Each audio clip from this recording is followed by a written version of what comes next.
Rabbil alamin wassalatu wassalamu ala asyrafil anbiya'i wal mursalin nabiyina Muhammadin wa ala alihi wa sahbihi ajma'in. Amma ba'du, ikhwani wa akhawati fillah rahimakumullah, usikum wa nafsi bitaqwallah faqad fazal muttaqun. Jadi kita mengingatkan semua yang hadir sini, saya, Bapak, Ibu, mari kita menjaga salat. Dan terus diingatkan karena jiwa ini lemah. Terkadang datang malasnya, datang keinginan-keinginan menuruti hawa nafsu sehingga mengalahkan ibadah kepada Allah Subhanahu wa taala. Ini penyakit-penyakit tidak hanya terkena orang awam, tapi juga orang-orang yang punya ilmu. Terkadang melalaikan apa? Salat. Kita bisa lihat di kampus-kampus Islam, bukan di kampus-kampus umum, kampus-kampus Islam, sekolah-sekolah Islam, kurang perhatian sama apa? Salat. Hadirin sekalian, terutama salat Jumat hari ini, di mana hari utama, Sayyidul Ayyam, hari rayanya umat Islam, hari yang bersejarah, hari Jumat, di mana Rasulullah mengatakan fihi khuliqa Adam, di dalamnya diciptakan Nabi Adam alaihissalam, wa fihi udkhilal jannah, dan pada hari Jumat Nabi Adam dimasukkan ke dalam apa? Surga. Wa fihi ukhrija minha, dan juga pada hari Jumat Nabi Adam dikeluarkan dari surga. Wa fihi tuqamus sa'ah, dan juga pada hari kiamat, pada hari Jumat terjadi hari kiamat. Di hari Jumat juga sa'ah min sa'ati Jumu'ah. Di hari Jumat ada waktu, jam-jam, di mana kalau seorang hamba berdoa dikabulkan oleh Allah Subhanahu wa taala, yaitu dari ba'dal Jum'ah sampai sebelum terbenamnya apa? Matahari. Disuruh banyak berdoa. Tapi banyak di antara kita ini lupa karena kesibukan dunia, kembali ke kerja, habis makan tidur, lupa untuk berdoa. Hadirin sekalian, ini momen-momen yang luar biasa. Makanya disuruh oleh Nabi kita ini untuk mendatangi masjid pagi-pagi. Kenapa? Karena malaikat-malaikat itu datang ke masjid-masjid dan mencatat pada lembaran-lembaran orang-orang yang datang pertama kali ke masjid, fulan dengan bajunya yang bagus, memakai minyak wangi, dicatat oleh malaikat sampai khatib datang. Kemudian malaikat menutup lembarannya. Hadirin sekalian, menutup lembarannya. Maka ini juga catatan bagi kita. Ada orang yang datang ke salat Jumat ketika khatib naik mimbar, atau ketika azan baru dikumandangkan, baru lari-lari menuju ke masjid.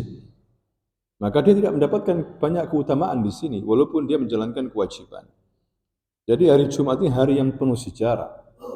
Pada hari Jumat juga pertemuan, pertarungan antara hak dan batil, antara Nabi Musa alaihissalam yang membawa risalah tauhid, tidak bersama siapa-siapa kecuali saudaranya Harun dan sama tongkatnya saja, melawan Fir'aun bersama tukang-tukang sihirnya, dajjalnya, yang tingkat dunia saat itu. Maka Nabi Musa ketika ditanya, kapan bisa ketemu ya Musa? Nabi Musa mengatakan, qala mau'idukum yaumuz zina. Janji kalian, pertemuan kita nanti yaumuz zina, hari ketika orang berhias, maksudnya hari Jumat. Hari Jumat, wa an yukhsaran nasu duha, ketika manusia keluar di waktu duha. Hari bersejarah ketika Nabi Musa menunjukkan bahwa Allah lebih kuat daripada Fir'aun. Dia hanya berbekal satu tongkat saja, bukan dengan pedang, bukan dengan tombak, melawan Fir'aun dan tentara-tentaranya puluhan ribu, ratusan ribu. Tapi kemenangan ada pada pihak Nabi Musa alaihissalam. Ini pada hari Jumat kata para ulama. Jadi begitu pentingnya hadirin sekalian hari Jumat. Maka di sana ada adab-adab. Kalau khatib lagi berbicara, kita disuruh diam. Sebagaimana Rasulullah sallallahu alaihi wasallam, "Idza qulta li sahibika yaumul jumu'ah ansit wal imamu yakhtub faqad laghaut." Jika kamu ngomong sama saudaramu, temanmu di sampingmu pada hari Jumat, diam kamu, enggak boleh. Ya. Biarkan aja kalau dia ngomong. Wal imam yakhtub, apalagi imam lagi apa? Berkhutbah, faqad laghaut. Maka dia telah berbuat sia-sia. Di sini menunjukkan kita harus serius mendengarkan apa? Khutbah. Hanya saja banyak teman-teman kita hadirin sekalian, Jumat sebagai tempat atau waktu yang paling indah untuk tidur. Karena bekerja mulai pagi, datang kemudian wudhu, brek. Langsung apa? Ngantuk. Bangun-bangun sudah komat, suruh wudhu lagi. Kalau dia nggak sengaja enggak apa-apa, makanya disuruh siapkan. Makanya dulu umat Islam itu libur pada hari Jumat. Kenapa? Libur pada hari Jumat agar mereka istirahat paginya, kemudian bangun, mandi-mandi dan sholat apa? Jumat, karena hari Jumat hari Id, hari raya. Ya, jadi perhatian sama khatib. Wa man lagha fala jum'ata lahu. Barang siapa yang sia-sia, berbuat sia-sia, mempermainkan jari-jari, mempermainkan batu-batu, kerikil kalau ada di karpet, maka la Jumat adalah tidak sah Jumat, tidak dapat Jumat dia. Man massal hasa faqad lagha. Barang siapa yang memegang batu kerikil, maka dia telah berbuat sia-sia. Ya mungkin dulu hadirin sekalian masjidnya belum keramik, banyak kerikil, main kerikil aja, ya seperti itu. Nah itu teguran dari Nabi. Dan dulu orang-orang para salafus saleh membaca surah Al-Kahf pada hari Jumat. Wallahu taala a'lam. Demikianlah agar bisa menjadi perhatian bagi kita masalah salat ini hadirin sekalian. Mari kita perbaiki salat-salat kita ini. Ya. Ya, di sini apa ada pertanyaan? Ya. Silakan ini dulu.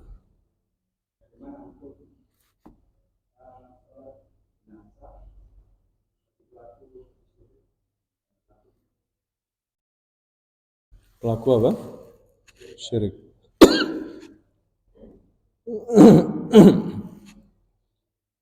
Kalau kita tidak tahu kesyirikannya, maka kita sholatkan karena dia statusnya menjadi masih muslim. Kalau kita tahu bahwa dia berbuat banyak kesyirikan dan dia sudah mendapatkan banyak nasihat, ya lebih baik tidak kita sholatkan.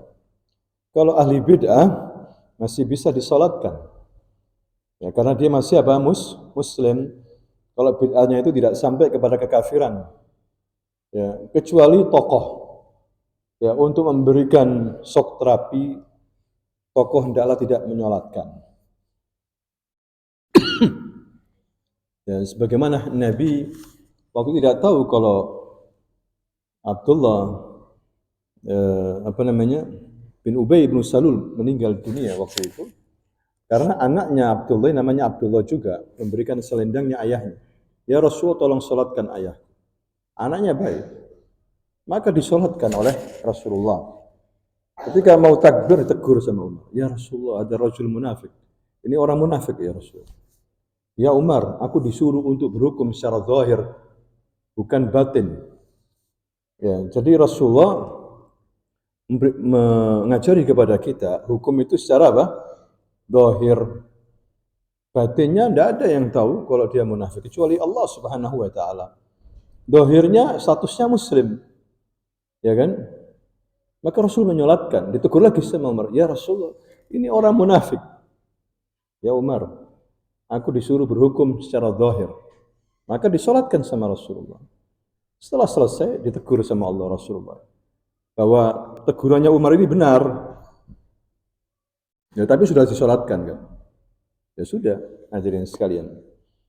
Jadi kita tidak boleh menghukumi seseorang musyrik. Jangan dulu. Ya, kita hanya disuruh mempercayai bahwa orang yang berbuat musyrik itu akan masuk neraka kalau tidak bertobat. Ya, itu perbuatannya, tapi persennya kita tidak tahu.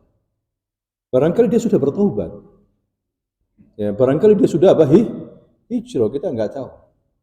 Statusnya dia masih muslim. Maka di sini kita tidak boleh gampang-gampang memvonis orang itu musyrik, hadirin sekalian. Atau memvonis orang itu apa? Kafir, dia itu kafir. Jangan dulu. Barangkali dia bertobat, barangkali dia hijrah, kita nggak tahu. Ya seperti itu. Kecuali ada fatwa dari para ulama. Walaupun kita hati-hati sama orang itu.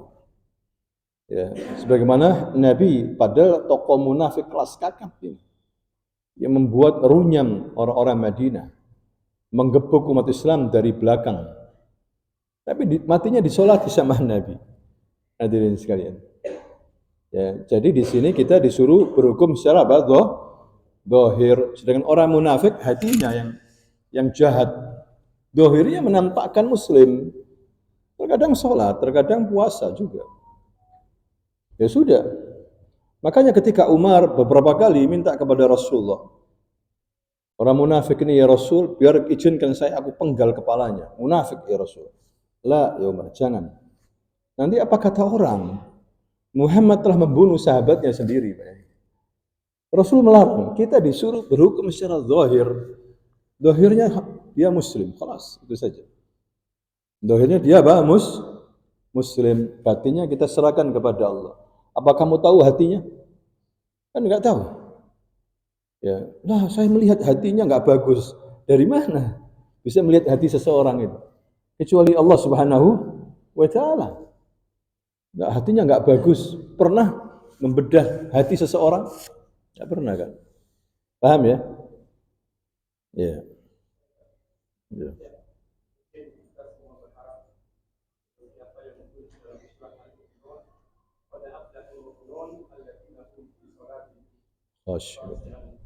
Bukan pada fawailun lil musallin alladziina hum an salatihim sahun. Saya bertanya, ada beberapa hal dalam salat berjamaah dan kadang-kadang kita tidak sadar. Kita akan menyayangi anak, kadang membawa masjid, anak tersebut belum memayyiz dan tidak tahu apa-apa di dalam hukum salat sehingga mengganggu kehusukan orang salat. Lalu bagaimanakah dia akhlak siapa yang bertanggung jawab? Demikian, Ustaz. Terima kasih. Ya, jadi diingatkan orang tua membawa anaknya dan juga mengawasi.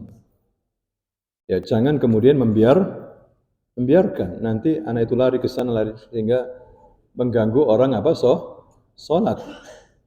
Ya, walaupun tidak dilarang membawa anak. Ya, bagus tadi kalau sudah mumayyiz apalagi lebih baik. Anak ini bisa membedakan. Tapi juga penting sekali-sekali untuk pendidikan, bahwa anak-anak tapi harus digandeng, jangan dibiarkan. Anak itu lari ke sana, lari ke sini, mundur, kemudian ketemu sama yang lain, rame. Itu banyak terjadi di masjid-masjid. Alhamdulillah di sini, Masya Allah, masih mending. Di masjid yang rahminya luar biasa. Hatta Jumat, rame. Anak kecil-kecil itu, hadirin sekalian. Kok bisa dibiarkan seperti itu? Kalau memang sudah terlalu rame, berhak takmir sudah di luar kendali, sudah tidak bisa. Dilarang. Seharusnya seperti itu. Jangan dibiarkan. Atau orang tua punya komitmen. Ya. Mana pendidikan? Hasil pendidikan mana? Terkadang SMP, SMA. Saya pernah disuruh khutbah di SMA negeri di Surabaya. Saya khutbah, mereka bicara sendiri-sendiri. SMA ini. SMA ini. Saya khutbah, bicara sendiri-sendirian nih. Dari mulai soft awal sampai terakhir. Saya berhentikan dan saya gebrak-gebrak. Dan saya tidak mau meneruskan khutbah. Sampai mereka diam. Ngomong lagi, saya gebrak-gebrak lagi. Sampai kepala sekolahnya malu. Karena dibiasakan. Khatibnya juga nggak menegur. SMA. Bukan SMP, SMA. SMA negeri. Belajar apa mereka selama ini? Mana pelajarannya, agamanya mana? Ngobrol sendiri, bayangkan. Khatib sudah naik, sudah bicara. Ngobrol sendiri. Setiap anak bicara, saya plototi dia.